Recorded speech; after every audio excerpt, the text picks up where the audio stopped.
ॿी अहम ख़बर खां के आगाह कयूं पिया। हैदराबाद जी कारी मोरी वारे इलाइक़े में गटर नाले मां मार्टर ॻोल्हा हथ कया विया। पुलिस मूजिब गटर नाले जी सफ़ाई दौरान मार्टर ॻोल्हा हथ आया आहिनि। मामले जी जांच करे रहिया आहियूं।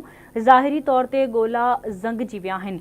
अहम ख़बर अवां सां शेयर करे रहिया आहियूं। हैदराबाद जी कारी मोरी वारे इलाइक़े में गटर नाले मां मार्टर ॻोल्हा हथ कया विया आहिनि। पुलिस मूजिब गटर नाले जी सफ़ाई दौरान मार्टर ॻोल्हा हथ आया आहिनि। मामले जी जांच करे रहिया आहियूं। ज़ाहिरी तौर ते ॻोल्हा ज़ंग जी विया आहिनि। अहम ख़बर अवां सां शेयर करे रहिया आहियूं। हैदराबाद जी कारी मोरी वारे इलाइक़े में गटर नाले मां मार्टर ॻोल्हा हथ कया विया आहिनि। पुलिस मूजिब गटर नाले जी सफ़ाई जे दौरान मार्टर ॻोल्हा हथ आया आहिनि। मामले जी जांच करे रहिया आहियूं। ज़ाहिरी तौर ते ॻोल्हा रंग जी विया आहिनि।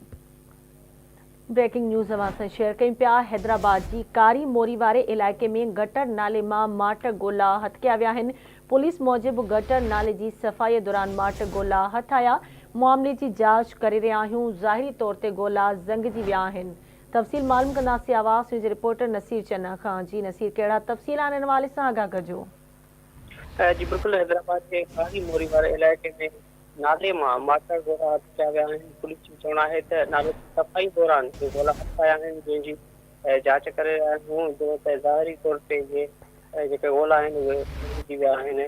पुलिस तर्जुमान जो चवणु आहे त जीअं मार्केट थाणे जी हद आहे, मेन प्लाज़ा जिथां इहे जेके ॻोल्हा मिलिया आहिनि, बम डिस्पोजल स्क्वाड जेको आहे उन पिणु सबक़ कयो वियो आहे, जॾहिं त मामले जी वधीक जांच कई थी वञे।